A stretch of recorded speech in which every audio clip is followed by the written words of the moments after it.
মদিনার বাজার দিয়ে নবীজি যাচ্ছেন, নবীজির একটা ওট পছন্দ হয়েছে। তো নবী ওটের মালিকের কাছে গিয়ে জিজ্ঞেস করলেন, ভাইয়া এই ওটটার দাম কত?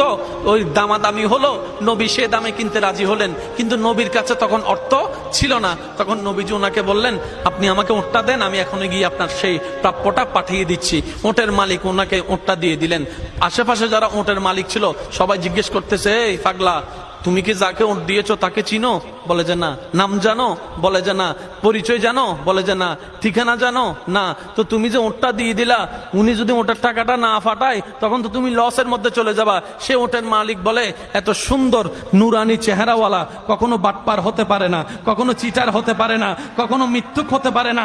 ওনার চেহারা দেখেই তো আমি ওট বিক্রি করার আগে মনটাই বিক্রি করে দিয়েছি, মনটাই বিক্রি করে দিয়েছি, মনটাই বিক্রি করে দিয়েছি। তোমরা যাই বলো, আমার মন বলে উনি আসবেই আসবে, টাকাটা পাঠাবে পাঠাবে।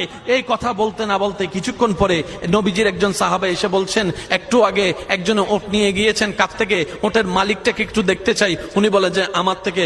তো উনি বললেন, আমাদের নবী আপনার থেকে ওটটা নিয়ে গিয়েছেন, ধরেন ওটের টাকাটাও দিয়েছেন, আপনাদের খাবার জন্য কিছু খেজুরও হাদিয়া পাঠিয়েছেন, খেজুরও হাদিয়া পাঠিয়েছেন। ওই ওটের মালিক বলে, ভাইয়া টাকাটাও রাখেন, খেজুরটাও রাখেন, আগে আমাকে ওনার কাছে নিয়ে যান।